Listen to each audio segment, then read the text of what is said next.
Hi, Paul for Contemporary Synth here. In these tutorials, we look at the technical and artistic capabilities of the Roland Phantom O workstation. Today, I'm going to combine the sounds of a men's chorus, a drum, and a pipe flute sound to create a sea shanty or a working song on an old-time sailing ship. And then I'm going to go to the Roland Effects section and add some effects for the sound of the sea. The song is going to be based on an excerpt from Psalm 107, which is about a ship that goes into a storm and gets saved. It's kind of like a wreck of the Edmund Fitzgerald, but with a happy ending, perhaps in memory of the late, great Canadian folk singer Gordon Lightfoot.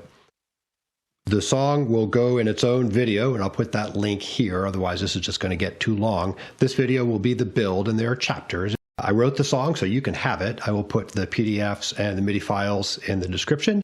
And finally, if you're getting something out of these videos, please consider subscribing. I make them every month or so, and I'd love you to hear them as they come out. All right, step one is to record my men's chorus that simulates the crew on this ship. I'm in an initial scene on the keyboard and then an initial set on Ableton Live Lite.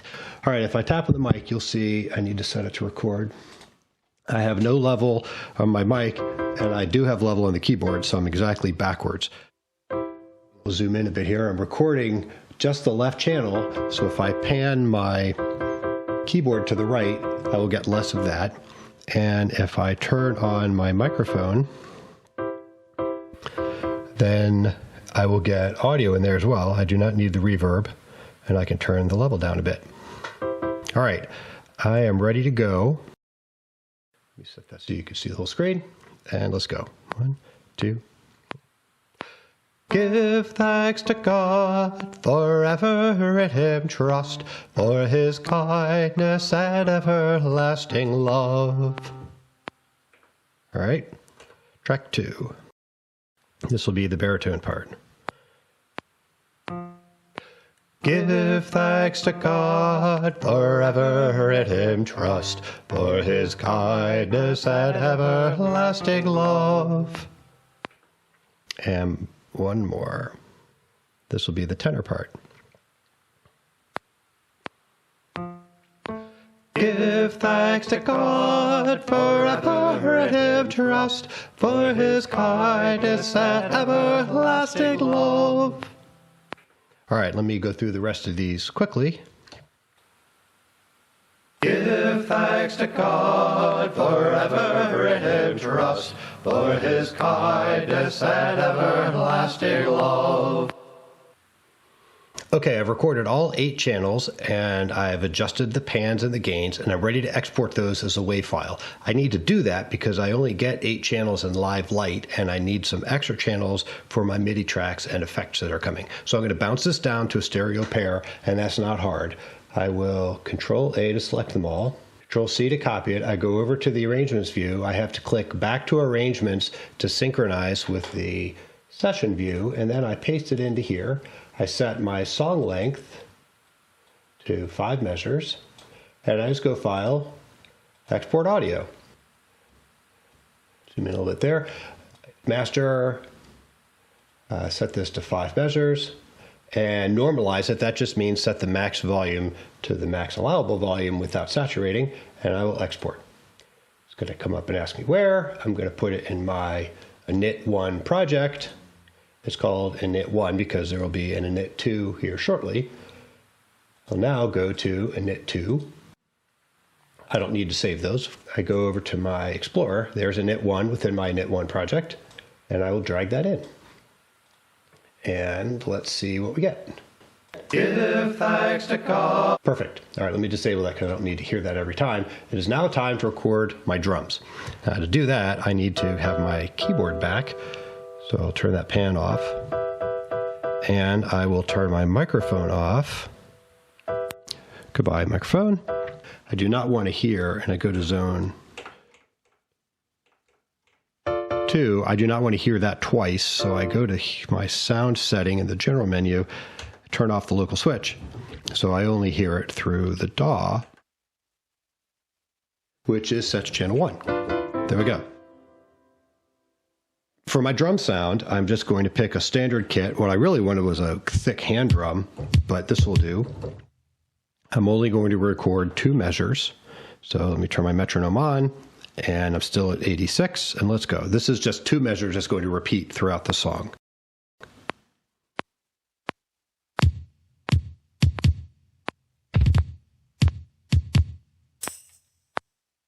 Let's take a look down here, see what we get. If I quantize it, Control U, oops, that goes there. I can't really do my drum roll well because I did that at a rate faster than it can quantize, which is fine. All right, now it's time to record my flute sound. I'll go over here and set this to record. It is. And all right, the sound I wanted was an Irish flute or a tin whistle, and I didn't like the sounds that I had in here, and I wasn't able to find one on the cloud. So I'm just going to go with this ocarina sound, which I've come to like more the more I listen to it. It's supposed to be played down here, but if you play it up here, it does sound like the pipe sound that I wanted. I can make one change here that'll make it even better. It defaults to polyphonic, which means you can play two notes at the same time. If you set it to monophonic, you can get an even better sound, and it actually sounds kind of familiar. I'm not the first person to use this. So that's exactly the sound I want. Let's talk about what I'm going to record with it. If I go back to my music here, these are the vocal parts. There's a lot down in the normal score, but I've created a storyboard, which is a little simplified to look at. At the end of the refrain, there's an ocarina part, and then at the end of the song, there's a slightly different one. Then there's another one at the end of each verse. So those are the three parts I'm going to do now: refrain end, final, and verse end. Let's get back to here. So let's do refrain end now. Oops.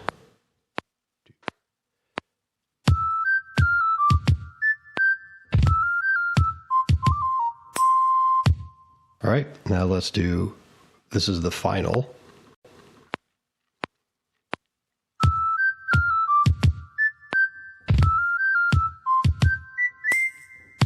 And then this is at the end of each verse.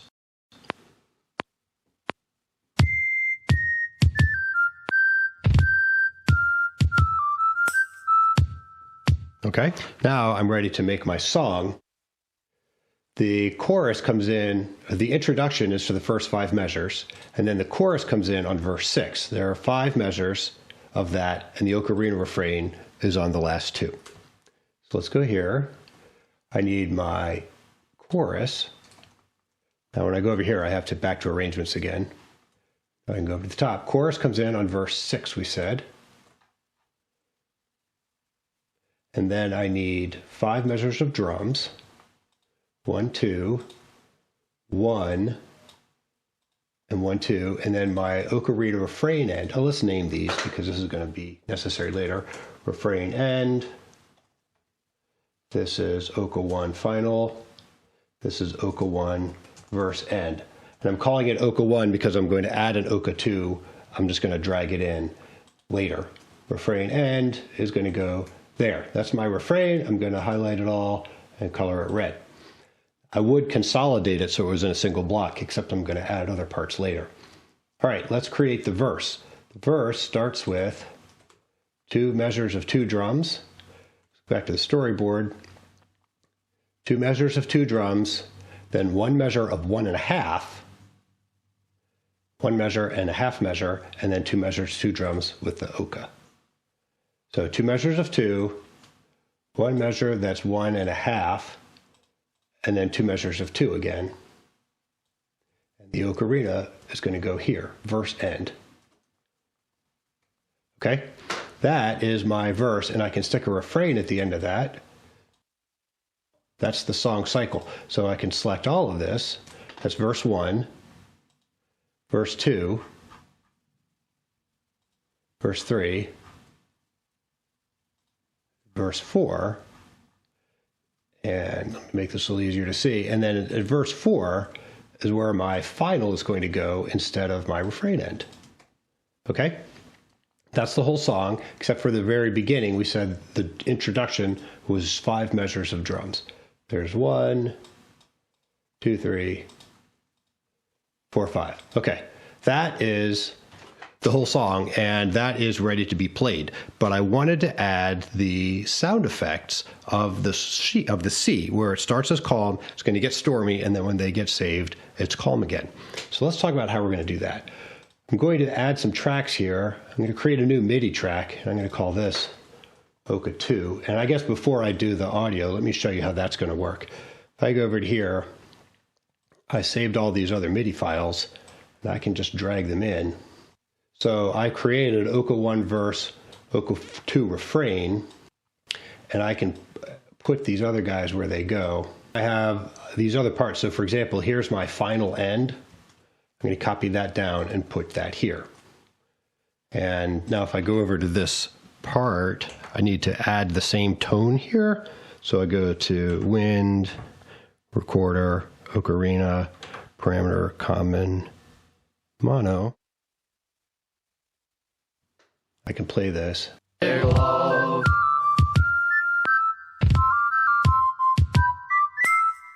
All right, and I'm going to come back and do that later. I think I'll stick some of these guys in. I'm not exactly sure where. For my effects, I'm going to create audio tracks. One is going to be zone 1 left, and the other is going to be zone 1 right. I'll pan it left, pan it right, set them to record, disable these other guys. Now, as I play patterns on my keyboard, you'll hear them. I do need to turn that switch off so that I don't have to have that selected. And now I'm actually going to go to my pattern view, and I start in channels 9 through 16 where it's fresh, and I'm going to build this effect and then just record it as audio. So for my effect, let's create Calm C first. All of this is going to be in this sound effects section.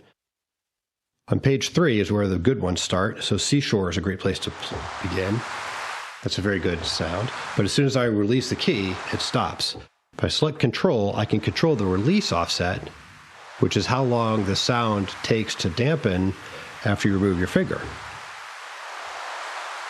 And I can slow the attack, which is how long it takes for the sound to build up when you press down. Think of the difference between like a gong and a cymbal.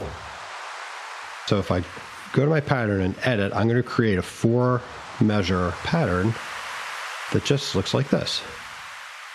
Just some waves. If I play that, and I make the velocity a little higher, that should give me some waves. Now I'm going to need more than one. So let's create some low waves, some high waves, a little gap, and back down here again.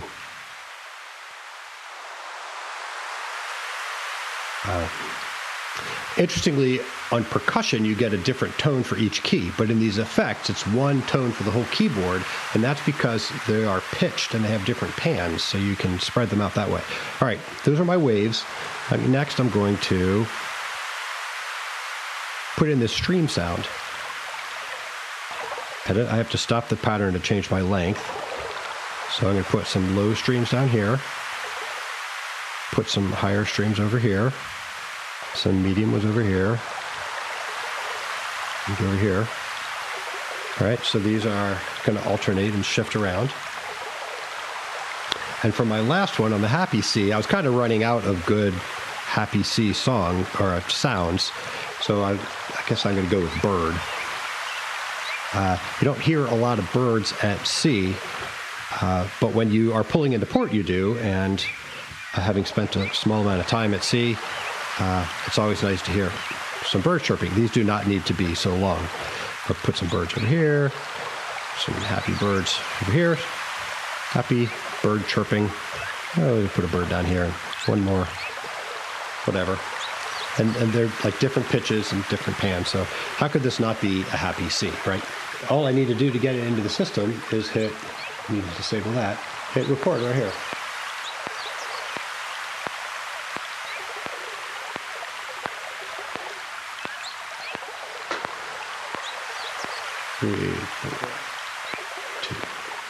And I could also adjust the pans here a little bit. All right, that's enough. Okay, let's go to our, now I'm going to come down here and make our Angry C. This is going to start with, I could start with Rain, But that kind of sounds like a gentle rain. I want an angry rain. So I was listening to this sand sound, which sounds like sheeting rain, but it stops too quickly. Again, I can push the release up, and I can slow down the attack. So now it sounds like sheeting rain. So let's go here, put this out to 4, create something down there. Then we'll create something over here that overlaps it. Play.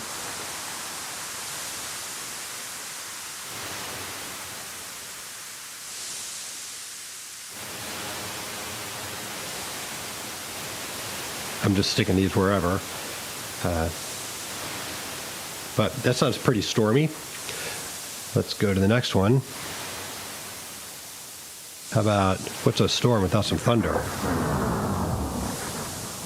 Edit, I need to stop it to press my length out. Put some angry thunder here. One down there. This doesn't need to overlap because this should be infrequent. I'll make this one not as loud. That needs to be volume loud, right? Now that thunder is pretty good, but on the next page after it is this explosion. We need that. There's our lightning. Stop it. I'm going to make this one a little longer. Just somewhere in the middle here. Make sure that's nice and high. And I'll put one over here too.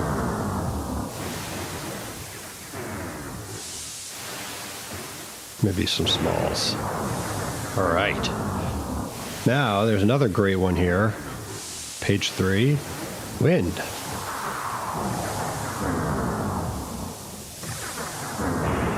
Put that on here. And these can be overlapping.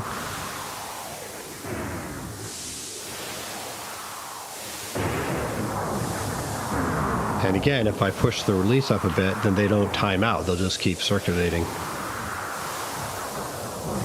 All right, I got one more spot. I thought I would use this effect here. Listen to this. Those are the sound of the ship groaning as it rocks. That's really intense. I love that. So let's put this down there. We'll just have a couple of groaning moments where the crew is like, this is not good.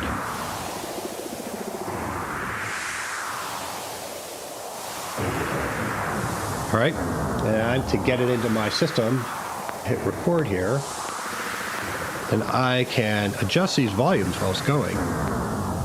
Like this wind, and move these pans.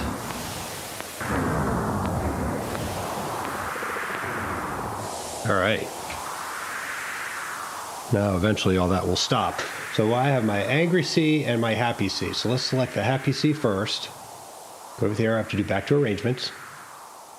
My happy C starts at the end of the first verse. See it better.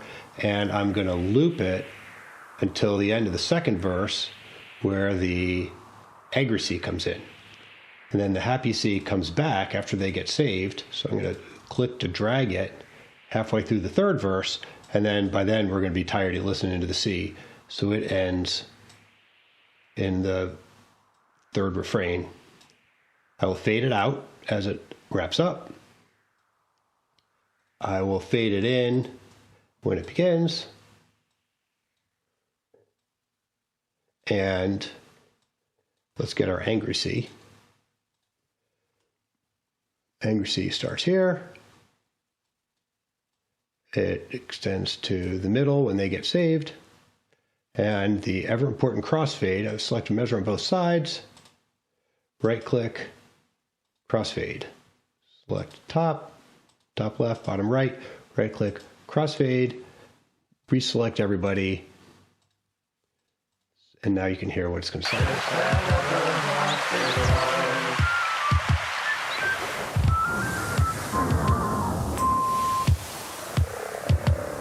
Just as levels.